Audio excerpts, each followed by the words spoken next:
Hey now, my name is Nick from Board Game Brawl, and this is your Kickstarter update. And let's start with a little mea culpa here. Last week I talked about a really cool looking game called Heldentalf that is still up on Kickstarter, without mentioning, because I didn't really realize it at the time, that the shipping costs are astronomical for us here in the United States, which, by the way, you're going to start seeing a lot more since Kickstarter opened up to Germany. So now we here in the United States, who always have it great when it comes to shipping, get to feel the pain that so many people in European countries and all over the world have to feel when they want to get games from the United States. So I'm sorry that I pointed that out without talking about the shipping costs, because otherwise it looks like a great game, but in any case, let's get to the rest of the news.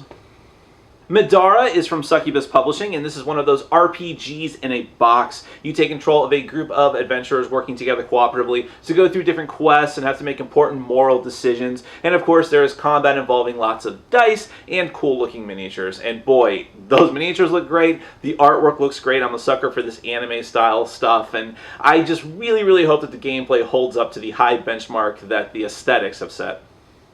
Let me take a minute to rant about the terrible idea masquerading as a board gaming Kickstarter project known as the Titans of Gaming series from Calliope Games. This is where you give Calliope, on faith, on a whim, a lot of money to get a series of games over the next couple of years from famous game designers like Eric Lang and Richard Garfield. What are these games? What are their mechanisms? Are they any good? Is the artwork good? What's the theme? Who knows? But you are expected to trust Calliope that you will actually be getting quality games, and I assure you probably will not in most cases. I hate everything about this project, including the fact that the only way it was able to limp across the finish line was by giving itself 60 days, which is the Kickstarter equivalent of cheating as far as I'm concerned. Please do not support this kind of behavior.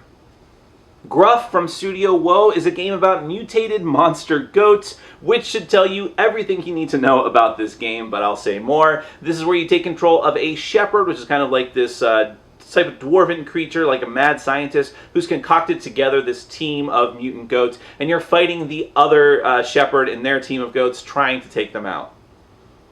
Clockwork Armada from Game Fleet Productions is a miniatures war game. Each player takes control of a fleet of ships that are like sci-fantasy. They're clearly science fiction based, but with some fantasy elements to them. And you're trying to maneuver around the enemy fleet and take them out before they can do the same to you. It comes with high quality miniatures and has a pretty interesting theme of like going between these different planets that are like flat Earth worlds. So if that's your kind of thing, definitely check it out. Altema Games is bringing you Cauldron, which is a competitive game where players take control of magic users who are going out and gathering up components to make potions and be the best alchemists they can possibly be.